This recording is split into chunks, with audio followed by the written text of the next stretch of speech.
नमस्कार दोस्तों, स्वागत है आप सभी का एक बार फिर से हमारे इस चैनल धार्मिक ज्ञान पर। दोस्तों, नवरात्रि में पहला दिन बहुत महत्वपूर्ण होता है। आज के दिन हम माँ भगवती दुर्गा की स्थापना अपने घर में करते हैं। घर के ईशान कोण में चौकी स्थापना करके माँ दुर्गा को स्थापित करके हम कलश की स्थापना करते हैं, अखंड दीपक प्रज्वलित करते हैं, माँ का आवाहन करते हैं। तो प्रथम दिन बहुत महत्वपूर्ण होता है। माँ भगवती दुर्गा के स्वागत का दिन होता है और शास्त्रों के अनुसार अगर हम नवरात्रि के पहले दिन कुछ विशेष कार्य कर लेते हैं तो इससे माँ बहुत ही शीघ्र प्रसन्न हो जाती है और फिर हमारी जो भी पूजा होती है, प्रार्थना होती है, माँ उसे बहुत शीघ्र स्वीकार करती है और हमारे जीवन में आने वाली समस्त बाधाओं को दूर करती है, समस्त कामनाओं को पूर्ण करती है। तो आज की वीडियो में हम आपसे बात करने वाला हूँ कि नवरात्रि के पहले दिन हमेशा क्या करें जिससे कि माँ की कृपा हमें बहुत शीघ्र मिल जाए और हमारे जीवन में सुख, समृद्धि, धन, वैभव की प्राप्ति हो, संतान की प्राप्ति हो, या फिर अगर किसी भी विशेष कामना से अपनी माँ की पूजा आराधना कर रहे हैं, कोई भी आपकी ऐसी कामना है जो चाहते हैं कि माँ शीघ्र ही पूर्ण कर दें, तो नवरात्रि के दिन माँ को शीघ्र प्रसन्न करने के लिए आपको इन 9 बातों का ध्यान जरूर रखना चाहिए। तो वीडियो को पूरा जरूर देख लीजिए और अगर आपको आज की वीडियो अच्छी लगे तो लाइक भी कीजिए, शेयर भी कीजिए फैमिली फ्रेंड्स के साथ, और चैनल पर पहली बार आए हैं अगर अभी तक आपने हमारे चैनल को सब्सक्राइब नहीं किया है तो चैनल को सब्सक्राइब करके बेल को जरूर प्रेस कर लीजिए। इससे यह होगा कि इस तरह की सभी वीडियो के नोटिफिकेशन आपको सही समय पर प्राप्त हो जाएगा। बात करें कि नवरात्र के पहले दिन हमें पहला कार्य करना चाहिए कि घर की छत पर आज हमें झंडा जरूर लगाना चाहिए। झंडा मतलब ध्वजा, लाल रंग का त्रिकोण झंडा होता है और उसके ऊपर बना हुआ हो जय माता दी लिखा हुआ हो। ये मार्केट में बहुत आसानी से मिल जाते हैं, नहीं तो आप घर पर भी स्वयं से बना सकते हैं। तो एक झंडा त्रिकोण आप लेकर माँ को पहले दिन उनके चरणों में अर्पित कीजिए। जब पूजा कर रहे हैं सुबह तो उसके बाद पूजा के बाद वह झंडा अपने घर की छत पर लगा दीजिए। इस झंडे को घर के ईशान कोण में यानी कि उत्तर पूर्व के कोने पर, अगर वहां पर जगह ना हो तो आप उत्तर दिशा में इस झंडे को लगा सकते हैं। जहां भी आप ये ध्वजा लगाते हैं इसके साथ आप ध्यान रखें कि आप वहां पर एक दीपक जरूर प्रज्वलित करें। झंडा लगाते समय इससे क्या होगा, इससे यश की वृद्धि होती है। देखिए, जब हम झंडा अपने घर पर लगाते हैं जो कि हमेशा लहराता रहता है तो यह इस बात का सूचक है झंडा की आपको जीवन में सफलता की प्राप्ति होगी, यश की प्राप्ति होगी, मान प्रतिष्ठा की प्राप्ति होगी, समस्त प्रकार के सुखों की प्राप्ति होगी। मान सम्मान, यश, प्रतिष्ठा, धन की वृद्धि, सुख, समृद्धि, सभी प्रकार की जो चीजें हैं वह प्राप्त हो जाती है। ऐसे लहराता हुआ झंडा आपके घर पर शुद्धता की सूचना है। इसलिए आज नवरात्रि के पहले दिन आज आपको अपने घर के ईशान कोण में एक लाल रंग का झंडा जरूर लगाना चाहिए। अगला जो कार्य है नवरात्रि में पहले दिन आपको जरूर करना है वो है घर के मुख्य द्वार पर तोरण लगाना। तोरण क्या होता है, देखिए, आम के पत्ते लीजिए। जब हम पंच पल्लव के लिए भी आम का पत्ता लेते हैं वहीं आम का पत्ता चाहिए हमें, और थोड़ा सा अधिक मात्रा में आप लेकर आई। ये उसे साफ धो लीजिए। धोने के बाद उस पत्ते के ऊपर आपको श्री लिखना, पत्ते पर आपसी में लिखें, और जितना भी बड़ा आपका मुख्य द्वार हो उसके अनुसार एक धागा लेकर, और लाल धागा ले सकते हैं, पीला धागा ले सकते हैं। इस प्रकार से किसी भी रंग का धागा लेकर आप इन सभी पत्तों को एक माला के स्वरूप में बना लीजिए और उसके बाद ये अपने घर के मुख्य द्वार पर लगा दीजिए। श्री पत्तों पर कुमकुम से लिख दीजिए या हल्दी से लिख दीजिए, इसी लगा दीजिए। इससे क्या होगा कि जब भी आप किसी दरवाजे पर कहीं तोरण लगा हुआ देखते हैं, आपको क्या लगता है? पहले ही सूचना में यह लगता है कि इस घर में कोई शुभ या मांगलिक कार्य हुआ है। तो घर पर लगा हुआ तोरण, घर के मुख्य द्वार पर लगा हुआ तोरण आपके घर में शुभता की सूचना देता है, मांगलिक कार्य की सूचना देता है। इस बात की सूचना देता है कि आपके घर में देवी विराजित हैं। ये बहुत महत्वपूर्ण होता है। नवरात्र के पहले दिन घर के मुख्य द्वार पर तोरण लगाना, और इसका बहुत ही शुभ फल भी हमें प्राप्त होता है। अगला जो कार्य है, तीसरा कार्य जो हमें नवरात्रि में जरूर करना चाहिए वह अखंड दीपक प्रज्वलित करना। देखिए, अगर घर में हम अखंड दीपक प्रज्वलित करते हैं तो अखंड दीपक प्रज्वलित करने से मन की कोई भी इच्छा हो, अगर आप सोचकर और मन में धारण करके अखंड दीपक प्रज्वलित करते हैं तो आपकी कामना बहुत शीघ्र पूर्ण होती है। लेकिन इसके अलावा दीपक इस बात का प्रतीक है कि आपके घर में किसी भी प्रकार की नकारात्मक ऊर्जा प्रवेश नहीं करेगी। दीपक इस बात का प्रतीक है कि आपके जीवन में किसी भी प्रकार की नकारात्मक ऊर्जा प्रवेश नहीं करेगी और मन से, घर से, हर तरह से नकारात्मक ऊर्जा को दूर करता है दीपक। इसलिए अखंड दीपक नवरात्रि में पहले दिन से लेकर और नवमी तिथि तक प्रज्वलित किया जाता है, जिससे कि शुभता का घर में वास हो, सकारात्मक ऊर्जा का घर में वास हो। और जहां पर सकारात्मक ऊर्जा होती है वहां पर सुख, समृद्धि, धन, वैभव की प्राप्ति होती है। मां भगवती वहीं वास करती है जहां सकारात्मक ऊर्जा रहती है।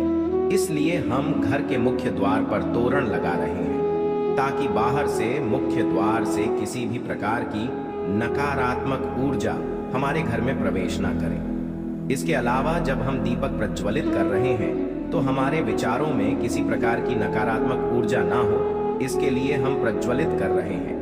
जब हम पूजा प्रार्थना कर रहे हैं, मंत्र जप कर रहे हैं, निर्विघ्न उसे हम पूर्ण कर पाए, इसके लिए अखंड दीपक प्रज्वलित किया जाता है। लेकिन अगर आप किसी भी कारणवश अखंड दीपक प्रज्वलित नहीं कर पाते हैं तो सुबह शाम दोनों समय जब माँ की आराधना करें तब आपको शुद्ध घी का दीपक जरूर प्रज्वलित करना है।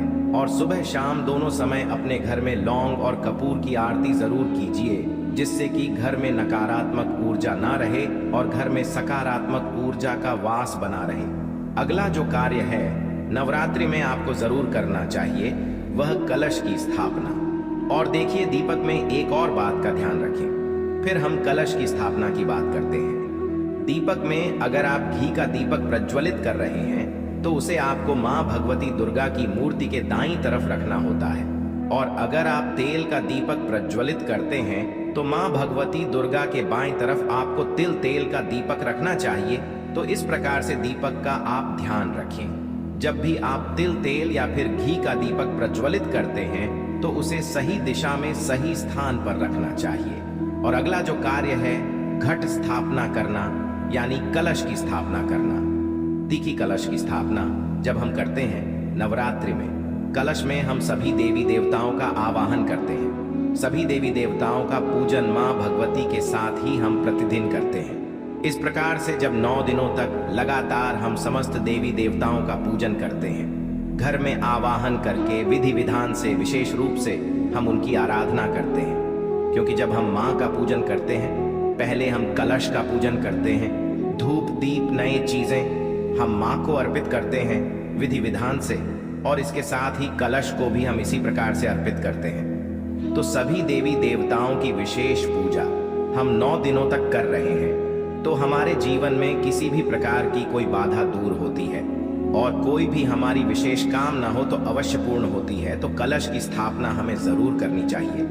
अगर संभव हो तो नवरात्रि के प्रथम दिन जो अगला जरूरी काम हमें करना है वह है जवारे होना, यानी कि सप्त धान्य बोना, जो कि हम मिट्टी में थोड़े से जॉब होते हैं जो कि हरे हो जाते हैं। बहुत सी ऐसी जॉब अंकुरित हो जाते हैं और ये शीघ्र ही अंकुरित तब होते हैं जब हमारे घर में अन्न होते हैं। तो ये इस बात की सूचना देते हैं कि हमारे घर में सुख समृद्धि आने वाली है, हमारे घर में मां भगवती विराजित हो चुकी है और घर में सुख समृद्धि, धन, वैभव, सभी प्रकार की जो शुभता है उसका आशीर्वाद हमेशा दे रही है। तो घर में अगर आप जॉब होते हैं, सप्त धान्य बोलते हैं तो बहुत ही श्रेष्ठ माना जाता है। नवरात्रि के प्रथम दिन हमें जरूरी है करना चाहिए। और अगला जो शुभ कार्य है जो नवरात्रि के प्रथम दिन आपको जरूर करना चाहिए, वैसे तो बहुत से भक्त नवरात्रि के पूरे 9 दिनों तक व्रत धारण करते हैं। बहुत से भक्त जल पीकर या फिर फलाहार के द्वारा इस व्रत को धारण करते हैं। लेकिन अगर आप पूरे नवरात्रि व्रत धारण नहीं करते हैं तो नवरात्रि के प्रथम दिन आपको व्रत धारण जरूर करना चाहिए। नवरात्रि के प्रथम दिन और अंतिम दिन यानी नवमी तिथि पर या अष्टमी तिथि पर आपको व्रत जरूर करना चाहिए। तो प्रथम दिन बहुत महत्वपूर्ण है। मां भगवती दुर्गा की आराधना करते हैं, विधि विधान से उनका आभार करके पूजन कर रहे हैं। तो प्रथम दिन आपको व्रत जरूर करना चाहिए और संभव हो तो पूरे नवरात्र व्रत करना चाहिए। पूरे नवरात्र जब हम व्रत करते हैं, माँ की पूजा आराधना करते हैं, सात्विकता के साथ माँ की आराधना करते हैं, तो माँ शीघ्र ही प्रसन्न होती है। लेकिन व्रत भी धारण करें। जब आप स्वस्थ हो, पूर्ण रूप से अगर आप स्वस्थ नहीं हो, व्रत रखने में असमर्थ हो, तो सिर्फ आप शुद्ध सात्विक भोजन यानी कि बिना लहसुन प्याज का भोजन लेकर माँ की आराधना सुबह शाम करें। तो सच्चे मन से, भक्ति भाव से हम माँ की आराधना करते हैं तो माँ शीघ्र ही प्रसन्न होती है। अगर व्रत धारण की रखने की अगर आपकी शक्ति या सामर्थ्य शारीरिक रूप से नहीं है तो आपको व्रत नहीं रखना चाहिए।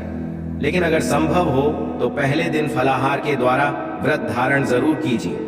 अगला जो जरूरी कार्य है, जो नवरात्रि में आपको जरूर करना है, घर के मुख्य द्वार पर दोनों तरफ स्वस्तिक का चिन्ह जरूर बनाएंगे। स्वस्तिक क्यों बनाना चाहिए? देखिए, मैं आपको लगभग कम अक्सर में ही इस वीडियो में बताता हूं कि घर के मुख्य द्वार पर जब हम किसी शुभ दिन पर या किसी शुभ तिथि पर, किसी शुभ त्योहार पर हम जब कोई स्वस्तिक बनाते हैं घर के मुख्य द्वार पर, तो ये इस बात की सूचना है कि हम माँ भगवती का स्वागत कर रहे हैं। अपने घर में माता लक्ष्मी का स्वागत कर रहे हैं। माता लक्ष्मी हमारे घर में विराजित हो रही है, तो इसलिए माँ का स्वागत के लिए मुख्य द्वार के दोनों तरफ आपको हल्दी या फिर कुमकुम के द्वारा स्वस्थ बनाना चाहिए। और ना सिर्फ आप स्वस्तिक बनाएं, बल्कि जब स्वस्तिक बना लेते हैं दोनों तरफ, तो उसके बाद आपको स्वस्तिक का पूजन भी कीजिए। जैसे कि धूप दीपक शत और जल थोड़ा सा गिराकर और उस स्वस्तिक का पूजन कीजिए। माँ भगवती का रूप मानकर इस स्वस्तिक का जब हम पूजन करते हैं तो स्थायी रूप से माता लक्ष्मी का वास हमारे घर में होता है। तो जरूर आपको इस बात का ध्यान रखना है। और जो सबसे जरूरी काम है, जो हमें सुबह जरूर करना है, स्नान इत्यादि करने के बाद नवरात्रि के प्रथम दिन, और आप प्रतिदिन भी कर सकते हैं, लेकिन प्रथम दिन विशेष रूप से अनिवार्य है। या काम के घर में आप गंगा जल का, शुद्ध गंगा जल का छिड़काव कीजिए। गंगा जल ना हो तो आप शुद्ध जल भी अभिमंत्रित करके, जैसे माँ भगवती के पास अब थोड़ी देर तक उस जल को रख दीजिए। उसके बाद आप जैसे मंत्र जप वगैरह करते हैं, विधि विधान से पूजा करते हैं, तो वह जल अभिमंत्रित हो जाता है। उस जल के द्वारा पूरे घर में, घर के कोने कोने में, मुख्य द्वार से लेकर हर तरफ उस जल का छिड़काव कीजिए, जिससे कि घर में सकारात्मक ऊर्जा का वास हो। और जो भी हम मंत्र जाप कर रहे हैं, अनुष्ठान कर रहे हैं, माँ की आराधना कर रहे हैं, उसमें किसी प्रकार की कोई बाधा ना आए, इसके लिए घर से नकारात्मक ऊर्जा का दूर होना अत्यंत ही आवश्यक है। और घर में सकारात्मक ऊर्जा जितनी अधिक रहेंगी, उतना अधिक समय तक, उतनी अधिक सच्चे मन से हम माँ की आराधना कर पाएंगे। नकारात्मक ऊर्जा की वजह से हमारी पूजा में, हमारी प्रार्थना में, मंत्र जप में बाधाएं आती हैं। इसलिए इन बाधाओं को दूर करने के लिए नवरात्रि के प्रथम दिन यह नियम बनाए गए हैं कि अगर हम विधि विधान से इन 9 नियमों का पाठ नवरात्र के पहले दिन कर लेते हैं, तो पूरे नवरात्रि हम माँ की आराधना निर्विघ्न कर पाते हैं। और इस प्रकार से जब हम माँ की आराधना करते हैं निर्विघ्न भाव से, मतलब किसी प्रकार की कोई बाधा न आए आपकी पूजा में, मंत्र जाप में और अनुष्ठान में, तो आपकी पूजा संपन्न होती है अच्छे से और सफलता की भी प्राप्ति होती है। कभी जब हमारी पूजा अच्छे से संपन्न होगी, तभी हमें माँ का आशीर्वाद भी प्राप्त होता है। इसलिए बहुत आवश्यक है इन नियमों का पालन नवरात्र के प्रथम दिन करना।